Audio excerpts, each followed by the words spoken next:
اسلام آباد کے sector F84 میں ناظم الدین روڈ کے اوپر جامع مسجد رحمۃ اللہ علیہ واقع ہے۔ پاکستان بھر میں بہت سی مساجد ہیں، لیکن ہم سب کی خواہش تھی کوئی ایک ایسی مسجد ہو جس میں رسول اللہ صلی اللہ علیہ وسلم کی مسجد کی جھلکیاں نظر آتی ہوں۔ یہ مسجد قائم ہوئی اور اب تک یہاں پر 22 شعبے کم از کم کار کر رہے ہیں۔ اگر کوئی شخص بھوک کا شکار ہے تو اس مسجد کے سامنے آ جائے، یہاں پہ مسجد دسترخوان لگتا ہے۔ روزانہ ظہر کی اذان کے بعد یہ دسترخوان لگ جاتا ہے، جماعت کے بعد کھانا ہوتا ہے، روزانہ 200 سے زیادہ افراد کھانا کھاتے ہیں۔ جمعے کے دن یہ تعداد 400 تک چلی جاتی ہے۔ اگر کوئی شخص بیمار ہے اور ڈاکٹر سے چیک اپ کروانا چاہتا ہے تو یہاں پہ مسجد کلینک ہے۔ اگر اس کے پاس دوائی کے پیسے نہیں ہیں تو مسجد فارمیسی سے دوائی حاصل کر لے، اگر وہ مستحق ہے فری میڈیسن بھی اس کو ملے گی۔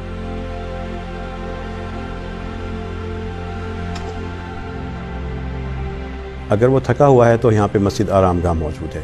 اگر وہ اپنے بچوں کی شادی کے حوالے سے پریشان ہے، باعزت طریقے سے ان کو رخصت کرنا چاہتا ہے یا ان کا نکاح کرنا چاہتا ہے، وہ پریشان نہ ہو، مسجد رحمۃ اللہ علیہ میں مسجد میرج ہال قائم ہے۔ یہاں پہ اس کو شادی کے تمام لوازمات مہیا کر دیے جاتے ہیں۔ اگر وہ صاحب حیثیت ہے تو کھانا خود پکوا لے، اگر وہ کھانا بھی نہیں پکوا سکتا نکاح کے لیے یا رخصتی کے لیے تو مسجد رحمۃ اللہ علیہ کے نمازی قافلہ رحمت ہے، وہ کھانا اس کو پکوا دیں گے۔ مسجد رحمۃ اللہ علیہ کا مسجد میرج ہال محبت ہی محبت ہے۔ جو دلہا اور دلہن یہاں سے رخصت ہوتے ہیں ان کو مسجد رحمۃ اللہ علیہ کی طرف سے تحفہ ملتا ہے، کبھی سوٹوں کی شکل میں ہوتا ہے، کبھی کیش کی شکل میں ہوتا ہے، کبھی اور چیزوں کی شکل میں ہوتا ہے۔ یتیم بیٹیوں کے لیے یہاں سے پورا پیکج ہوتا ہے، بیوہ ماں کی بیٹیوں کے لیے اسی طرح پورا پیکج ہوتا ہے۔ یہ تحفے اسلام آباد کے شہریوں کی طرف سے ہوتے ہیں۔ اسلام آباد کے شہری جامع مسجد رحمۃ اللہ علیہ کے ساتھ مل کر ایک شاندار تاریخ رقم کر رہے ہیں۔ ہمارے سماجی رویے اسلام کی تعلیمات کے یا تو مطابق نہیں ہیں یا اس کے بالکل برعکس اور متضاد ہے۔ ان میں سے ایک چیز جہیز ہے۔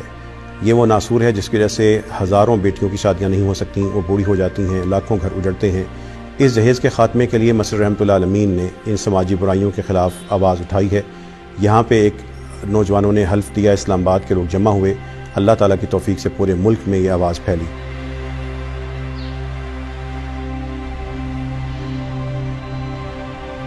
ایک شاندار شعبہ جو اس مسجد میں قائم ہے وہ ہے مسجد بیت المال۔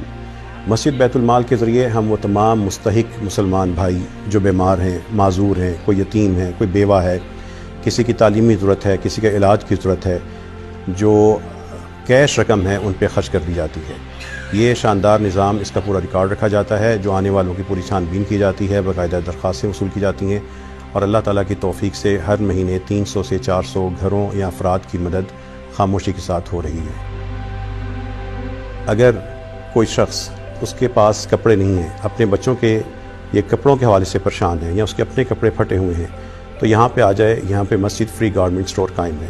اگر اس کے پاس جوتے نہیں ہیں اور وہ پرانے جوتوں میں گزارا کر رہا ہے، اس کے بچوں کے پاس اسکول کے شوز نہیں ہیں، وہ پریشان نہ ہو، وہ ہمارا مستحق بھائی ہے، مسجد رحمۃ اللہ علیہ میں آئے، یہاں پہ مسجد فری شوز سٹور قائم ہے، یہاں سے آ کے جوتے حاصل کر لیں۔ اگر اس کو بچوں کے پاس یونیفارم نہیں ہے تو ان کی تعلیم کو نہ روکے، وہ یہاں پہ آئے، مسجد یونیفارم بینک ہے، یہاں پہ لوگ اپنے بچوں کے لیے جو ان کے استعمال شدہ لباس ہے وہ جمع کرواتے ہیں، یا یونیفارم یا نئے جمع کروا دیتے ہیں، ہم وہی اچھی حالت میں ان کے بچوں کو دے دیتے ہیں۔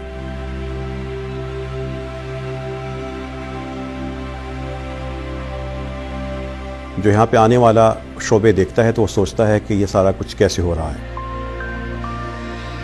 اس سارے کام کے لیے اللہ تعالیٰ کے فضل اور اس کی توفیق سے اس مسجد رحمۃ اللہ علیہ سے کوئی چندہ جمع نہیں کرتا، کوئی مانگتا نہیں ہے، بلکہ اللہ تعالیٰ کے کچھ خاص لوگ ہیں جو خود اس میں شریک ہو جاتے ہیں، ملک سے باہر وہ لوگ کبھی اس میں اکاؤنٹ میں پیسے بھیج کر، کبھی یہاں پر آ کے جمع کروا کر۔